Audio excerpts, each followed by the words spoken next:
Plastic surgery in Miami, Florida. You can check us out online at pureplasticsurgery.com. You can get a bunch of educational content. You can fill out a consultation form, submit photos, get quotes. So check us out there. And I am Dr. Wegerif. I am a double board certified plastic and reconstructive surgeon.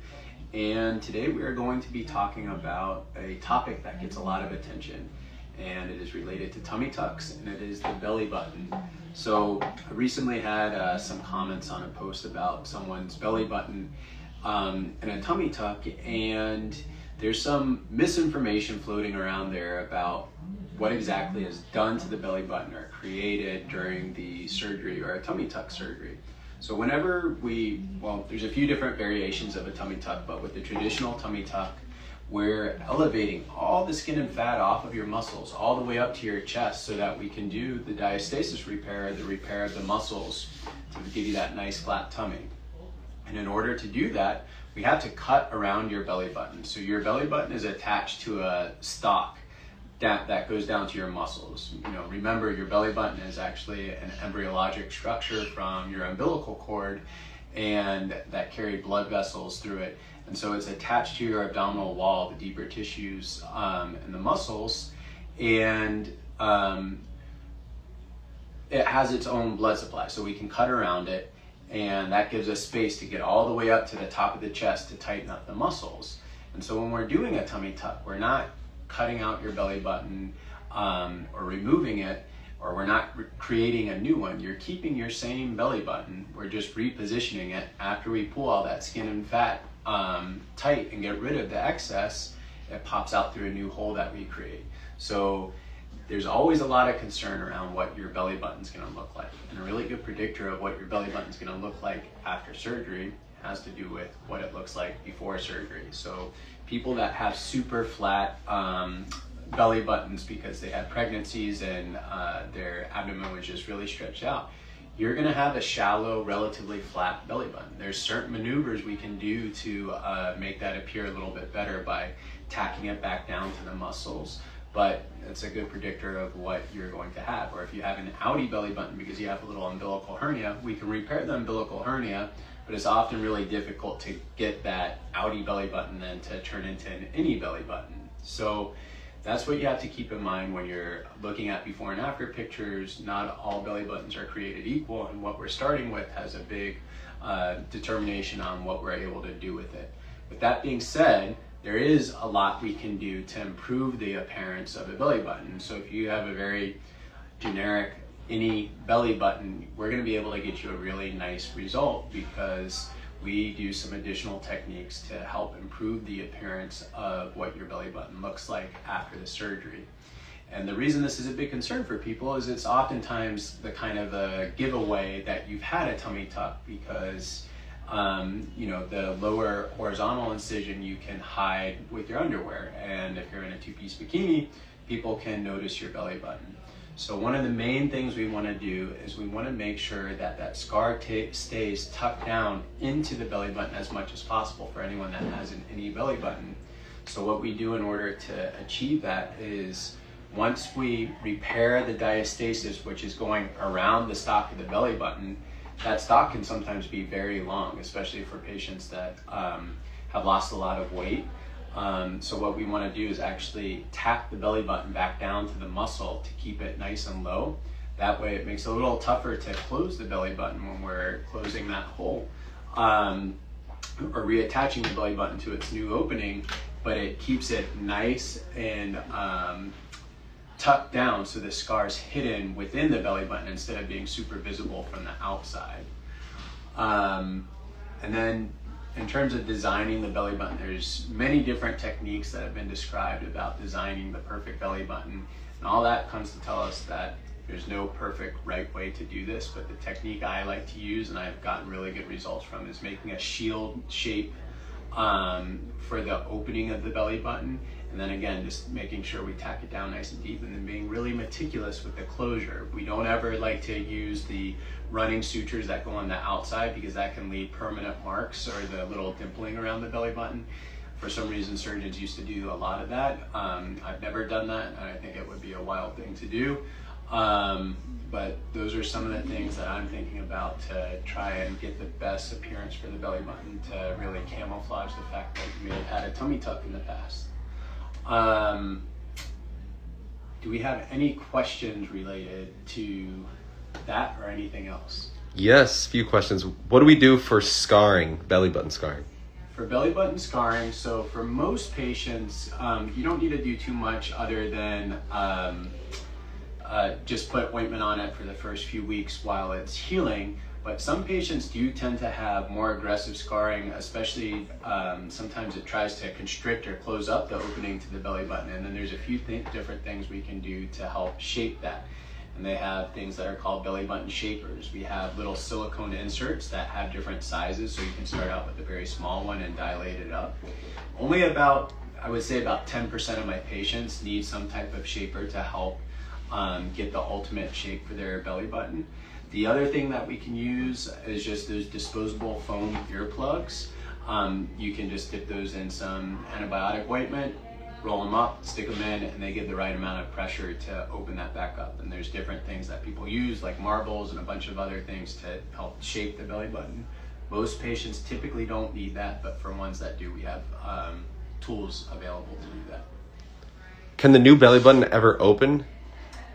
Yeah, so I mean, it's possible to have wound healing issues around the belly button. That's especially true when we're doing a hernia repair at the same time, because this belly button surviving off of its little stock and its own blood supply, and if there's a hole at the bottom of the belly button that we need to close, sometimes we're closing off more of that blood supply, and it can lead to issues that could result in scarring or wound healing.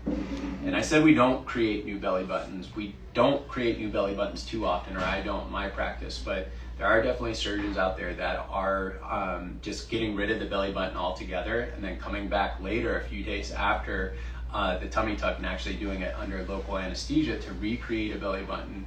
I've done this in cases where we've had issues with wound healing, and it gives an okay result, but I don't think it's as nice as someone's native belly button. With that being said, there's also been a few patients that have requested not to have a belly button at all anymore, and I can do that as well. We don't need to reinsert your belly button. We can get rid of it altogether.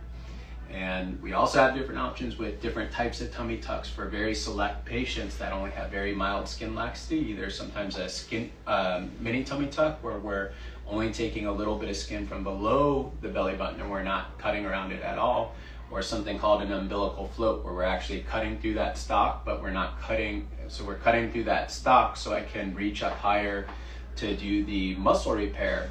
But that's for people with very small amount of skin laxity, and then I pull it down and your belly button's just relying on its blood supply from the surrounding tissue, and we just reinsert it to the muscle after we do the muscle repair. But those are pretty select cases that only probably about 5% of patients qualify for.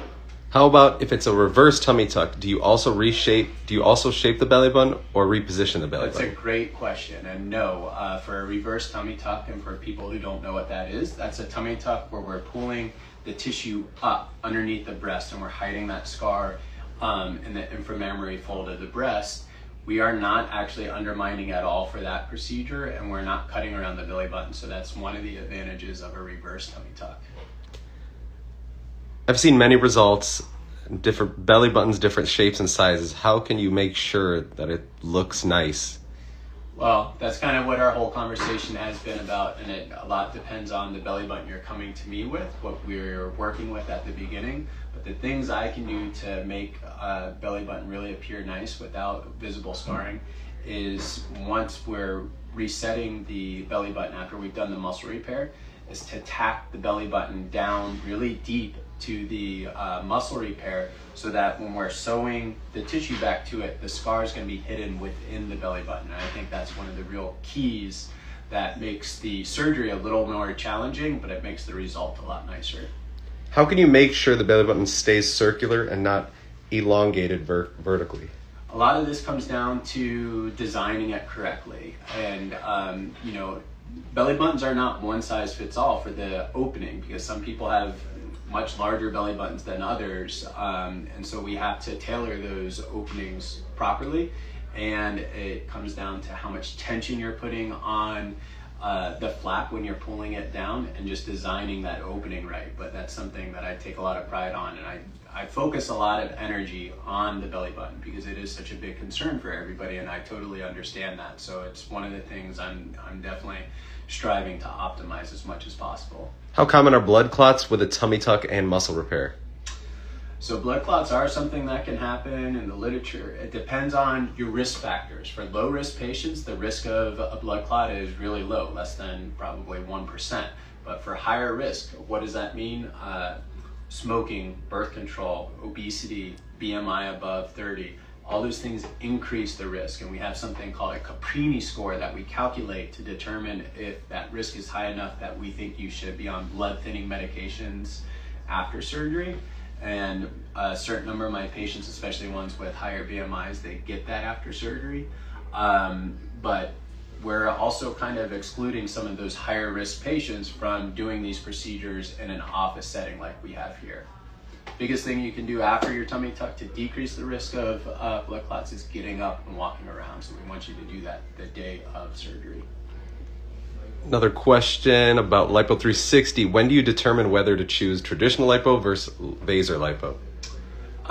So a few different things go into that decision. If you have really no skin laxity, if you're very young, if you're not anemic, traditional liposuction can be a great option for you. But I think Vaser's a great adjunct almost all the time to traditional liposuction. What is Vaser? It's ultrasound technology that helps break up the fat and loosen it from the connective tissue.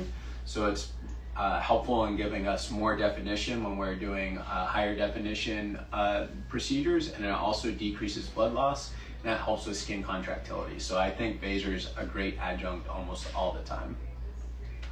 What's the literature on drainless?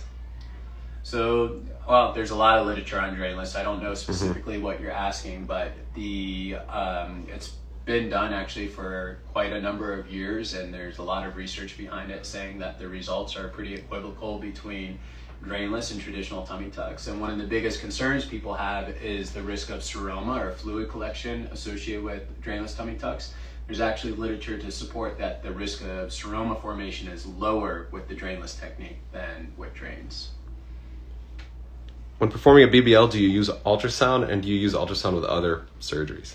Absolutely. So ultrasound is a great tool, and it's becoming much more used widely in medicine in general, but for sure for BBLs, there's a danger zone, and we always use the ultrasound for guidance in that danger zone. And that's really in the central or medial aspect of the butt cheek where the gluteal veins are, and those are the ones that are at risk of getting a fat embolism. So we want to make sure we're in the right plane above the muscle. We always use ultrasound in that danger zone. How often do you have patients that do not want a belly button, and does that look funny? Oh, it looks like you don't have a belly button. I have one on my Instagram you can scroll through and find, and occasionally people just don't want it. During training when we were doing paniculectomies, which is a little different than a tummy tuck, but for massive weight loss patients where their skin went down to their knees, their overhanging skin, we often just told them they weren't going to get a belly button because of the risk of wound healing issues. It's not as common with my tummy tuck patients, but if you don't want one, you don't need one. What do you do if your tummy tuck patient has a belly button piercing? Well, that kind of makes a difference depending on how much skin laxity you have, because where that piercing is typically right above the belly button, it's going to be lower on your abdomen. And if I can't remove that, if I can't pull it down far enough to remove it completely, you don't want to leave a piercing below your belly button just floating around. So I have to make a small vertical incision to cut that belly button out, or that belly button piercing out.